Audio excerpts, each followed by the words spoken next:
Welcome to today's Explainer. Get your virtual notebooks ready because we are operating as a detailed classroom history lesson today, exploring the highly complex tenure of a man once known as the savior of the Punjab. You see, John Laird Mayor Lawrence stepped into the massive role of Viceroy and Governor-General of India in 1864. He brought with him this incredibly hands-on, deeply administrative background. But as he'd quickly find out, running the entirety of British India was a very, very different beast than his earlier days in the Punjab. Okay, let's dive into our syllabus to understand the events that defined his 5 years in power. We'll start with Lord Lawrence Viceroy timeline, followed by the outbreak of the Duar War, the Treaty of Sinchula, the devastating 1866 Orissa Famine, his fascinating policy of masterly inactivity, and finally, we'll weigh the legacy of Lawrence. Let's kick things off with Section 1, Lord Lawrence's Viceroy timeline. To really anchor our lesson, we need to map out exactly when these major historical events occurred. This chronological roadmap beautifully illustrates a term that was just packed with both infrastructural progress and immense crises. He's appointed in 1864 and literally immediately faces the outbreak of the Duar War. Moving to 1865, he connects the telegraph to Europe and signs the Treaty of Sinchula. Then, right in the middle of his tenure, the catastrophic Orissa Famine strikes in 1866. 1868 brings an end to the Afghan succession crisis and introduces new Tenancy Acts, which leads us right up to the conclusion of his term in 1869. Moving right along to Section 2, the Duar War begins. Let's zoom in on 1864, where border friction in the east escalated into a full-blown military conflict. The spark? Well, it was a totally failed diplomatic mission over a valuable buffer zone known as the Duars. Back in 1863, the British envoy Ashley Eden was sent in to negotiate, but instead of a warm diplomatic welcome, he was met with evasion, constant delay, and ultimately threats. He was basically forced to sign what the British considered an obnoxious treaty handing over the territory. When word got back, Lord Lawrence immediately repudiated the forced agreement, effectively kicking off the Duar War by November 1864. Now, impartially speaking, the combatants were starkly mismatched. Look at these numbers. The British organized a field force of nearly 4,000 troops, and they were equipped with modern weaponry and heavy howitzers. Facing them were just 2,000 to 3,000 Bhutanese Jong guards, armed with traditional matchlocks, bows, swords, and catapults. On paper, it looks like a walkover, right? Actually, it was far from an immediate British victory. What's really interesting here is how the vastly under-equipped Bhutanese initially mounted a surprisingly effective resistance. In February 1865, they swept down on the eastern post of Dawangiri. They ingeniously cut off the fort's water supply, forced a full British evacuation, and, in a humiliating blow to British military prestige, they actually captured 2 of those heavy howitzer guns.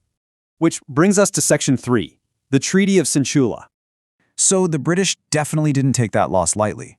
After reinforcements arrived and recaptured the fort, Lawrence utilized a summer monsoon lull to force negotiations.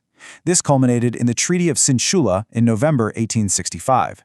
As you can see, the outcome was severe for Bhutan, resulting in a loss of 20% of its territory. British India secured the Assam and Bengal Duars in perpetuity, along with 83 kilometers of Dawangiri. In exchange, just to stabilize the region, the British agreed to pay Bhutan an annual subsidy of 50,000 rupees. Now, Lawrence's background in the Punjab was characterized by strict administration and ruthlessly cutting expenses. But the true test of governance often comes from the sky, not the battlefield. So, we have to ask, what happens when an administration built entirely for bureaucratic efficiency faces a massive, unpredictable, natural disaster? We find out in Section 4, the 1866 Orissa Famine. As we move our timeline to 1866, the administration faced an absolute humanitarian catastrophe. The Orissa Famine was a tragedy born from a perfect storm of environmental failure and rigid administrative adherence to economic theory. It was a chronological cascade of failures. First, a severe monsoon failure in 1865 decimates the rice crop. Then, colonial officials stubbornly stick to laissez-faire market policies, meaning grain exports continued flowing out of Bengal ports while locals literally starved. Third, administrative relief was heavily delayed by summer floods and arrived far too late. And finally, massive outbreaks of cholera and malaria swept through the already weakened population. The devastating result was a massive loss of life. To put this staggering number into perspective, we're talking about 4 to 5 million people. 40 to 50 lakh lives lost. That completely wiped out a third of the population in the isolated Orissa region. This horrific loss of life exposed severe, fatal flaws in the government's approach. In the aftermath, they were forced to pivot. The government established the Campbell Famine Commission, which formally recognized that the region's isolation and the administration's rigid economic ideology had actively worsened the natural disaster. This marked a major turning point, forcing colonial administrators to emphasize better transportation and proactive, timely relief delivery for future crises. Shifting our focus from the domestic front, let's look at Section 5, the Policy of Masterly Inactivity. Following the absolutely disastrous First Anglo-Afghan War decades earlier, Lawrence adopted a new approach for the volatile northwest frontier. He called it masterly inactivity. It sounds a bit like a contradiction, doesn't it? But it was actually a highly pragmatic, cautious doctrine. It advocated strict non-interference in internal Afghan affairs, opting to secure British frontiers using natural mountain borders instead of launching costly military expeditions deep into the Hindu Kush. This policy was built entirely on strategic restraint. The core rules were simple. The British would refuse to interfere in Afghan wars of succession. They would simply recognize whoever managed to establish de facto control over Kabul. They promised to station no British military garrisons in Afghan territory, treating it as a true sovereign buffer state. And instead of provoking conflict by advancing outward, they chose to just fortify their own side of the Indus River border. And Lawrence actually held true to this. When a brutal 5-year civil war broke out after Amir Das Muhammad Khan's death in 1863, Lawrence remained completely neutral. He literally just watched and waited. When Sher Ali Khan finally won out and unified Afghanistan in 1868, Lawrence formally recognized him. He provided a subsidy of £60,000 and some modern rifles, successfully securing a friendly buffer state without spilling a single drop of British blood. Finally, let's wrap up with Section 6, the legacy of Lawrence. As Lawrence's term wound down in early 1869, he left behind a very complex footprint.